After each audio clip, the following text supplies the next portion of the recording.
All right, so I've started recording.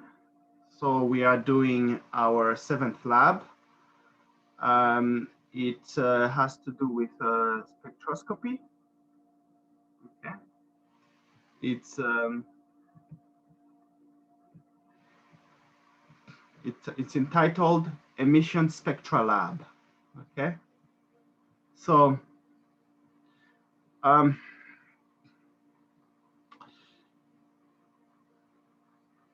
let me ask you a few questions.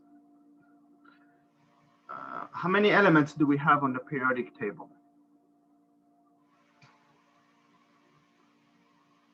Approximately. Okay. How many different types of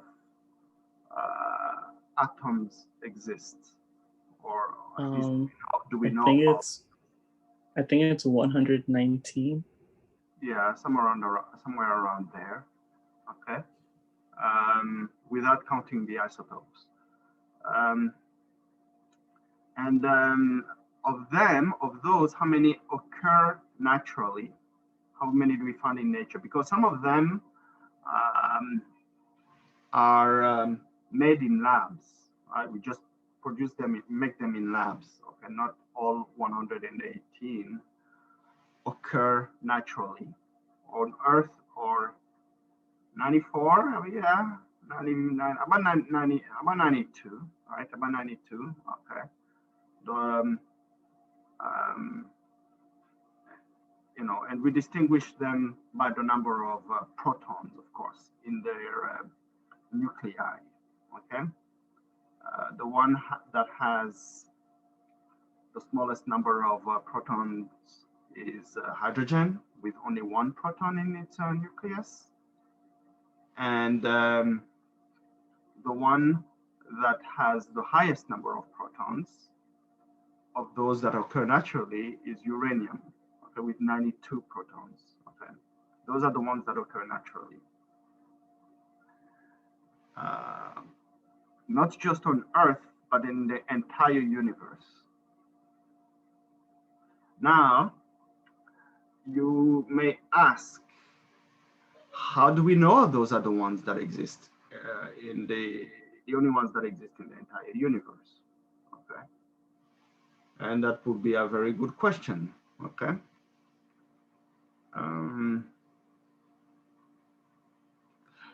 And so we'll try to answer that question. Another good question is, what is the most abundant element in the universe, in the entire universe, not just on, yeah, in the entire universe? What's the most abundant element? Does anybody know? Or do you have Is it oxygen? No, it's not oxygen. Then it has to be carbon. No, it's not carbon. Does anybody Hydrogen. know? My last guess. Nitrogen? Hydrogen. What? Hydrogen. It's definitely hydrogen. Gotcha. Hydrogen is the most abundant element in the universe by far. Okay, 75% of ordinary matter, talking about ordinary matter, is hydrogen, and 25%, about 25%, is helium, and the rest is maybe 1%, 2%. Okay, depends on the star system. Okay.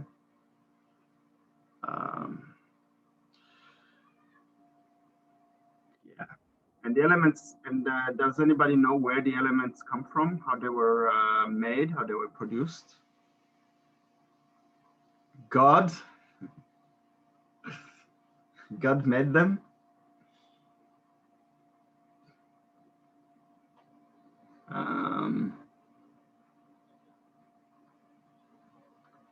The Big Bang.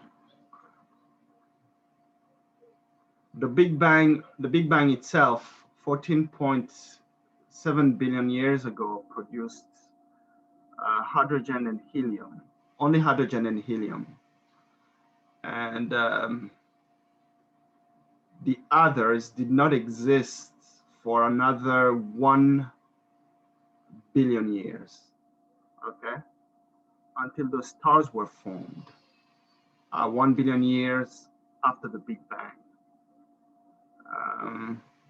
And the rest of the elements, from lithium to uranium, were produced in stars.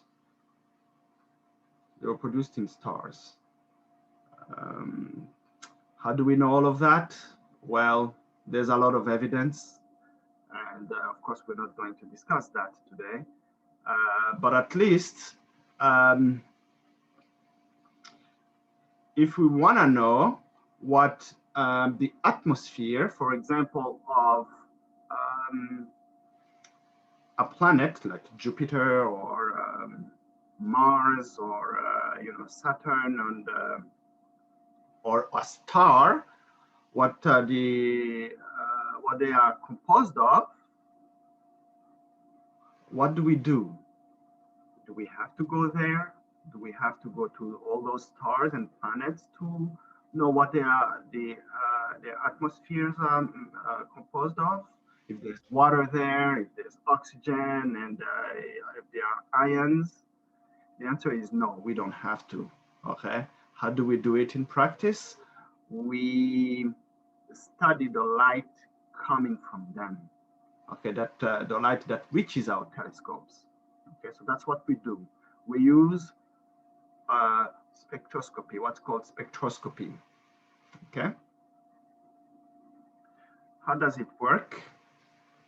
And it's the same method that allows us to know the percentages, the different percentages of the elements in the entire universe. Okay, that's how we know that 75% of the universe is hydrogen, and about 25 is helium, and the rest. Okay, the elements that are in the sun, for example, the sun is mostly hydrogen and helium. It's through spectroscopy. Okay, so how does it work? Well, when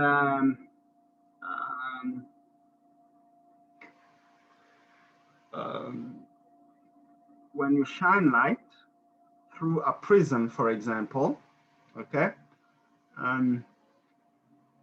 Okay, let's take the example of light from the sun.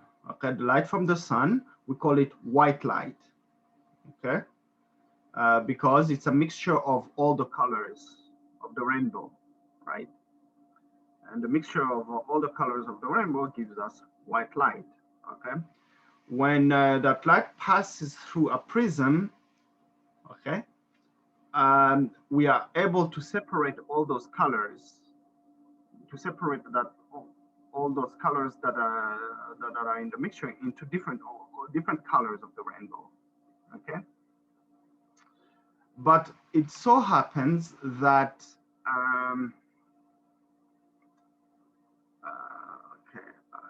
so there are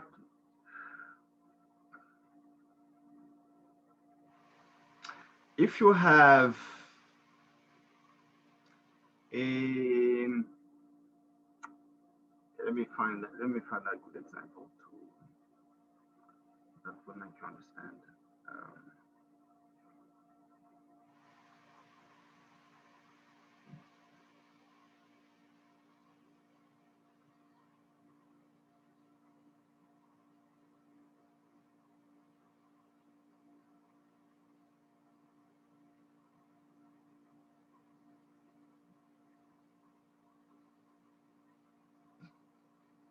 All right, take a cold gas, okay? Take a cold gas and put a light source behind it, okay? And so when the light goes through the cold gas, the electrons in the atoms of the cold gas will get excited. You understand? They will get excited. They will go from one energy level to higher energy levels. Okay, from the ground state to higher energy levels, and then they will drop back to the ground state. Okay, so they will absorb some of that light, and then then go to higher energy levels. When they go to higher energy levels, so you have that source of light, of white light, that comes to you, to our spectroscopes, okay, and its colors get spread into a rainbow of colors, right? But because the electrons from, let's say, hydrogen will absorb some of that light to go to higher energy levels in the atoms of hydrogen, some of the colors will be missing. Some of the colors from the white light will be missing, so that instead of seeing the full spectrum of the rainbow, you will see some colors missing, okay? We call that, the colors that are missing will appear as lines, as dark lines, black lines, okay? We call them absorption lines, because the electrons had to absorb the energy coming from those colors in order, and that light, those photons, in order to get to higher energy levels, that are called excited states, to excited states. So that's what happens with a cold gas. Now, if you have a hot gas, what happens is that the electrons, they are in excited states, they will drop to lower energy levels, maybe to the ground state, first excited state, second excited state, okay? When they drop to lower energy levels, they lose energy. They emit light? Excuse me? They start to emit light, right? Exactly. When they lose energy, they emit light, but light of a specific color, okay? A specific wavelength, therefore a specific frequency. And what you see through the spectroscope is, the detector of the spectroscope is lines of specific colors. Those are called emission lines, and that's what we are going to see today, those emission lines. Okay, let me share my screen with you so we can take a look at those emission lines. Here.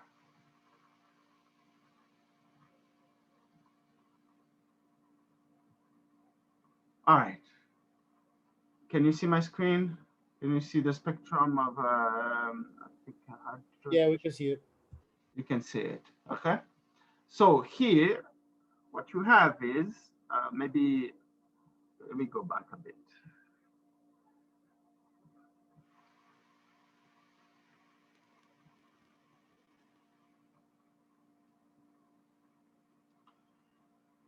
Yeah. All right. Okay. All right. So here, what you have an atom of hydrogen. Okay. Has everybody taken general chemistry 1? Who has not Okay. taken? Yes. Yeah. Yeah. So all of this should be familiar to you, right? So you have an atom of hydrogen, the nucleus, which is the green dot here, okay? And then you have an atom of hydrogen has, a nucleus and just 1 electron, okay? Yeah. And then the nucleus, so let's say that it's in an excited state. So it's going to drop to lower energy levels, and by dropping to lower energy levels, it's going to emit a photon of a specific wavelength, therefore of a specific color, okay?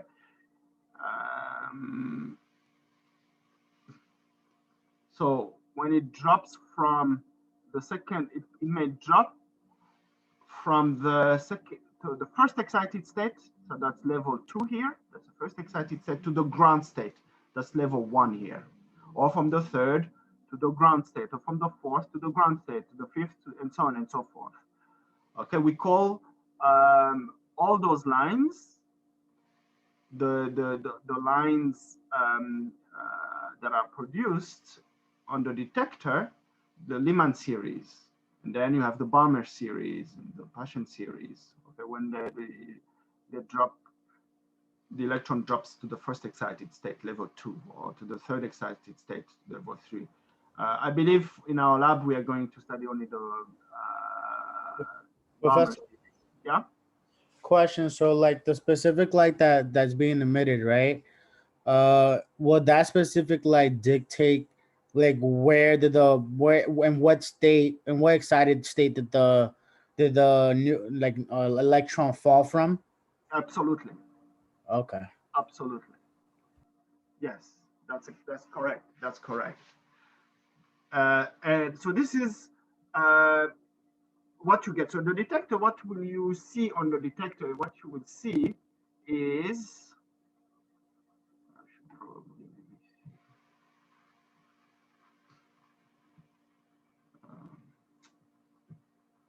is these colors. Okay, it's these colors. So this is for the Balmer series of hydrogen. You will see that okay, the wavelength. So you will see a wavelength of about. So here you have to approximate about 410 and then 460 nanometers. Okay, and then maybe 480 and the 600 and maybe 60. I don't know, nanometers. Okay, and this will act as a fingerprint. Okay, it will play the role of a fingerprint. So when you see this, you will automatically know that through your spectroscope, you will automatically know that the element that produced this emission line spectrum is hydrogen. It can't be any other.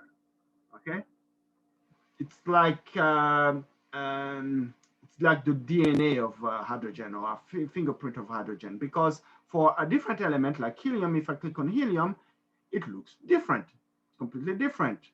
If I click on another one like lithium, the emission line spectrum is different. From sodium to sodium, it's completely different. Okay, each element on the periodic table has a different emission line spectrum, not just each element, but also each molecule and each ion. Okay, they all have different emission line spectra. Okay, so that's how we are able to identify the elements and molecules that interstellar gases are composed of, that atmospheres of planets and stars are composed of, and so on and so forth. Okay, this is a very powerful technique because it has much more information than that. It's not just the composition. Okay, it tells you also what the temperature of stars are, the velocity at which those stars are moving. Okay, you can read that information from this emission line spectrum, but we're not, of course, going to explain that and so on. Yeah, has a lot of information contained in it. So what you're going to do in this lab is use the formula, Rydberg formula. Okay, this formula. Okay, the wavelength. You will have to approximate the wavelength by looking at these emission line spectra. The Rydberg constant is given to you. It's here, and then you have to solve for N2. Okay, and that's the question that you were asking. Okay, can you find the energy level that the electron fell from? That's this N2. So you have to solve for this. Okay. And once you solve for it, you will have a formula. Okay. And then, so somebody else asks about Excel. So let me share my screen, Excel screen with you.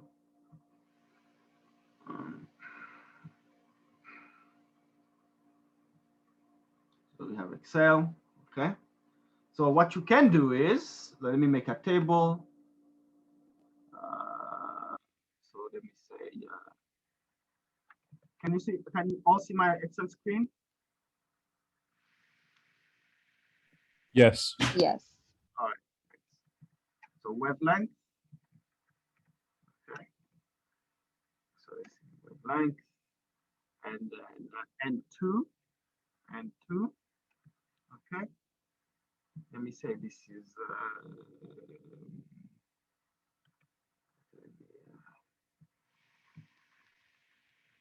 Let me call this hydrogen.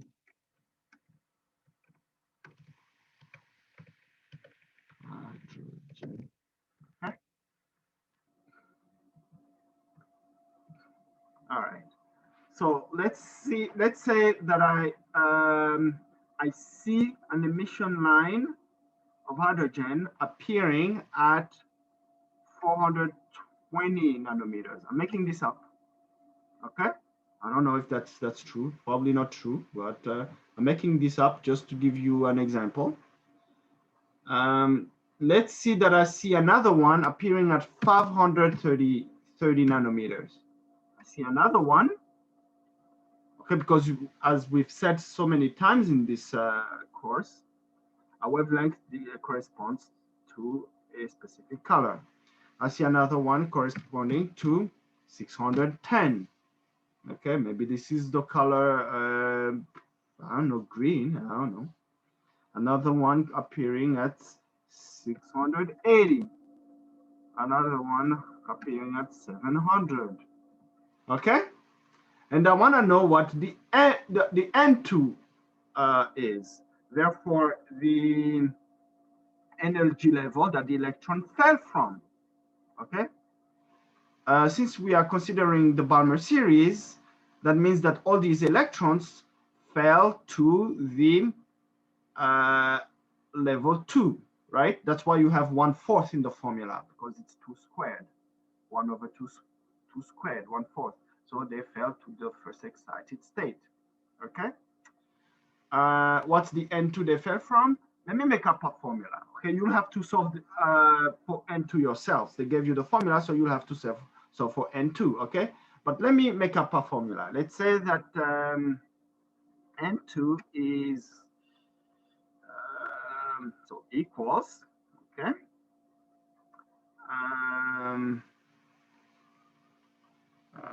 Let's see. Let me make this up. Let me make up a formula.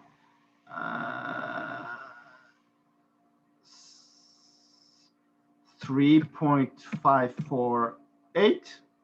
Okay, maybe you're going to find a 3.548 in your formula, plus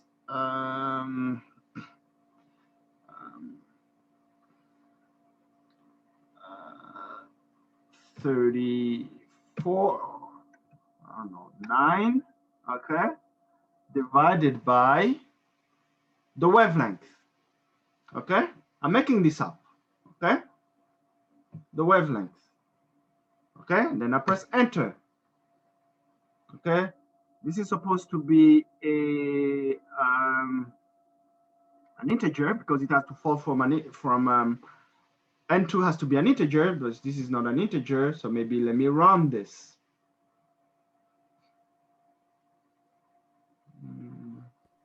Professor, I have a question. Yeah. Since you're doing it on Excel, you have to show any word. Oh, yeah. Of course, you have to show me how you found N2. Okay.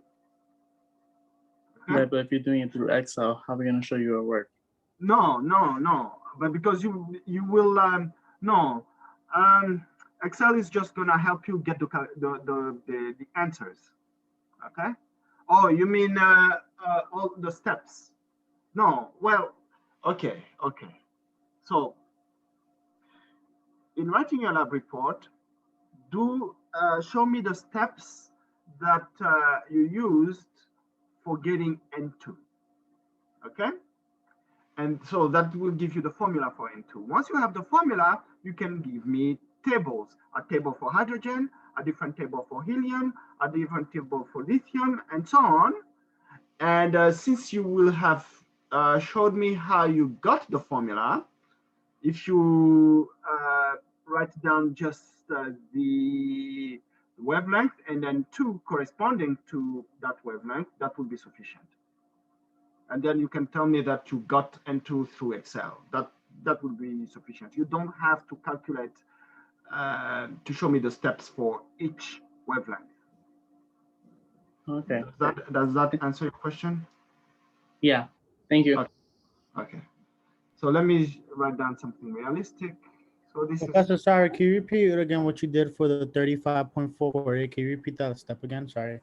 No, I mean, that may be what you get using a formula. I don't know what you will get. I mean, I'm just making this up. I'm making up a formula that will be the expression for N2. Okay. Well, maybe let me do something. Let me do 3.1. Maybe this could be okay.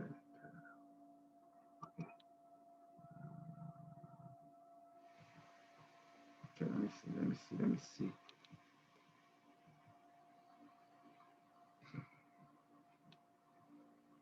Divide by 100. Then this I can do the wavelength. All right.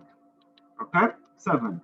But since I want an integer, I can round this. 7. Okay.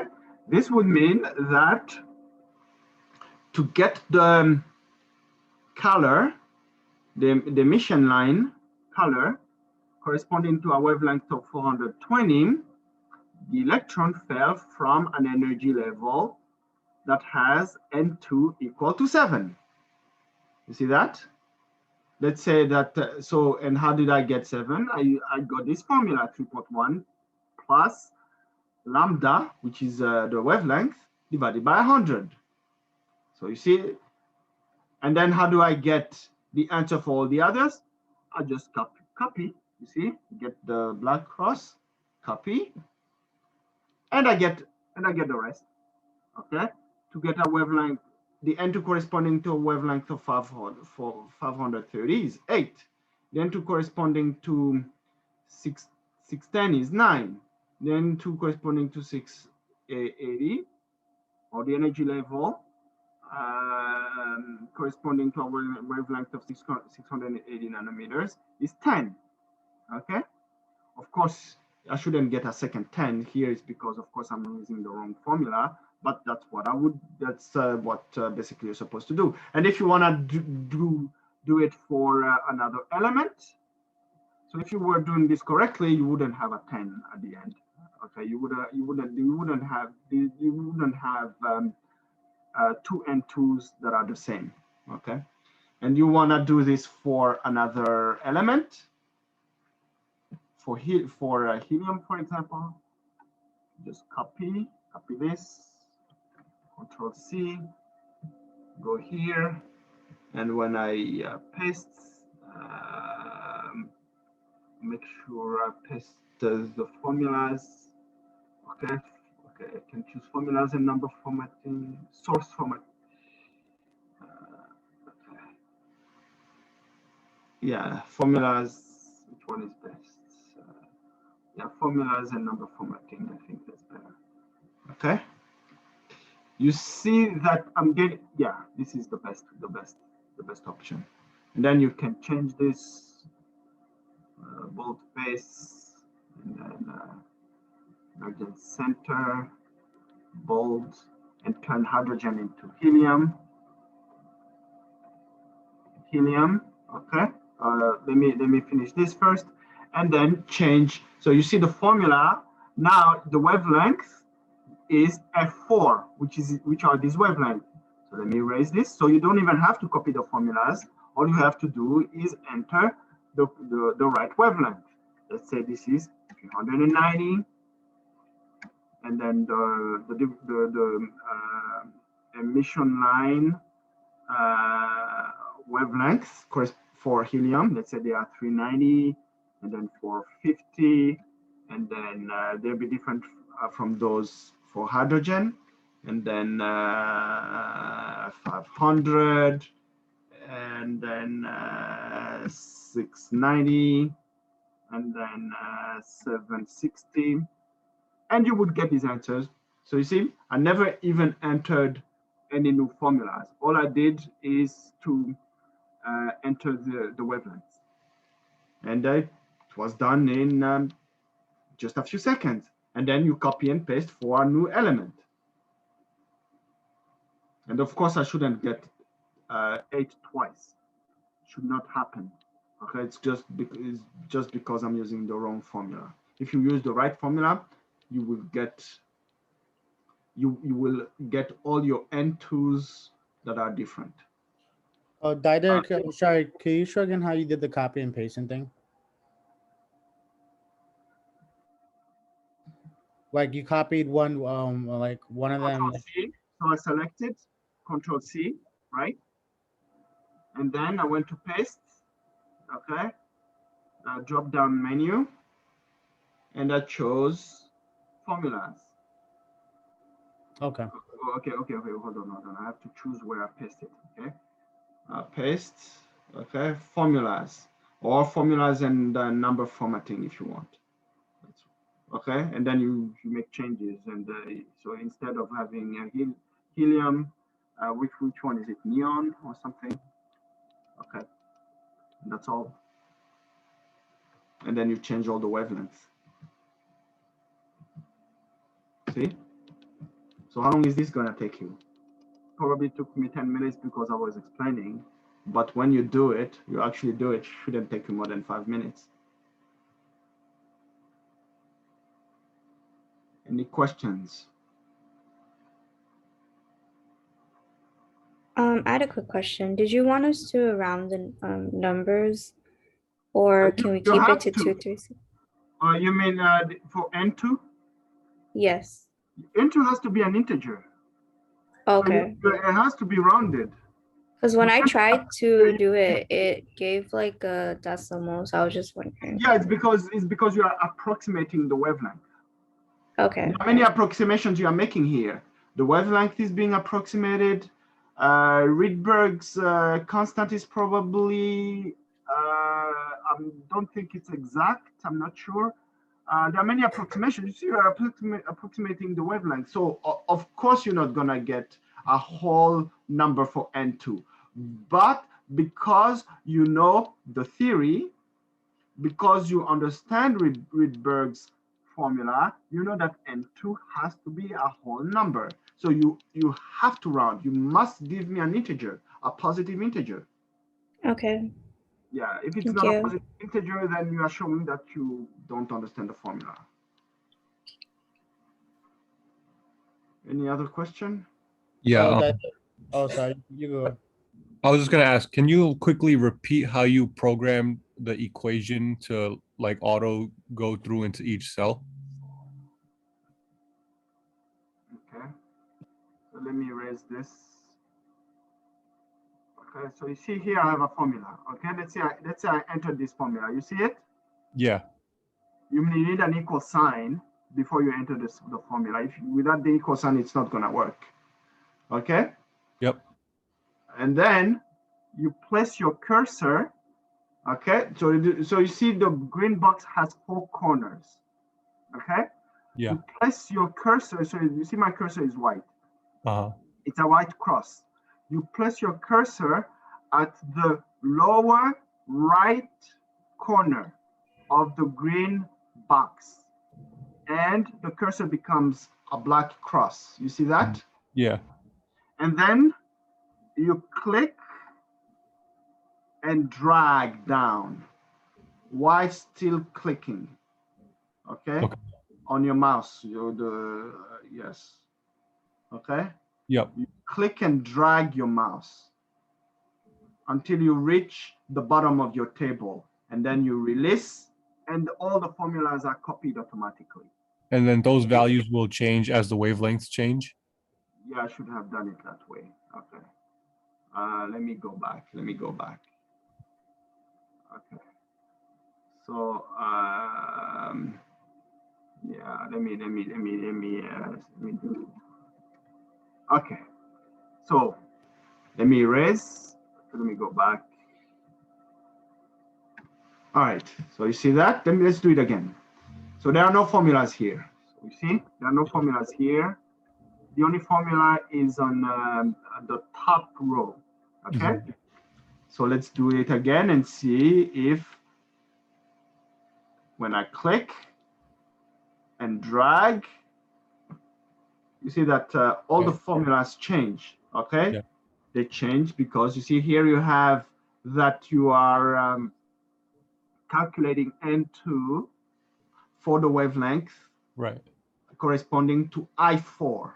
Okay. To the cell I4. I4 is 390 nanometers. Then when I go down to check the formula for the next row, you see that it copies, it uses The same formula, wavelength corresponding the same formula, but for the wavelength corresponding to the cell I5. And I5 is 450 nanometers. I go down, exactly the same formula. Nothing has changed except that the wavelength has changed. The wavelength corresponding to the cell I6. Okay, thank you so much. I have a question, Professor. Yeah. So you know how you click like the hydrogen, like you know how you click the chart that you had, right? How did you made it like expand, like you know how like when you click the chart, like the whole thing's like the whole thing is boxed in a square. Boxed in a square. Like when you click on how you know how you copied it, right? Yeah. To make another one. You click it in any cell anywhere. No. So, but like, try copying it again because I'm gonna show you right now what I'm talking about. Copying the whole table. You select it. Yeah. Yeah. For some reason, it's not letting me like do it for the whole thing. I don't know why. You're not able to select the whole table. No. Oh. It's not letting me do. I don't know. Is it okay if I could share you? If I could share my screen or no? Yeah. But before you do that, Mhm. are there any other questions? Because I want to stop recording. I mean, I don't really have to pause this video, right? I have to explain everything to you. So all of this should be clear to you. Are there any questions?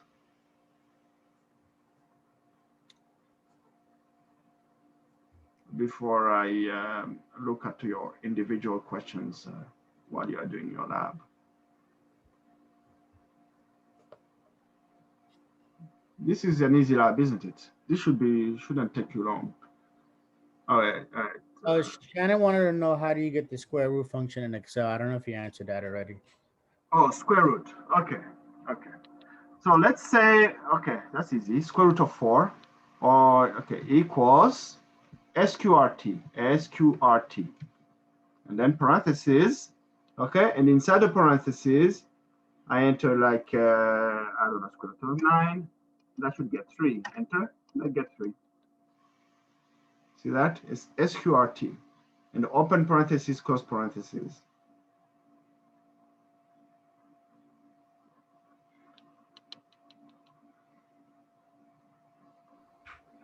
I can share my screen now, Professor.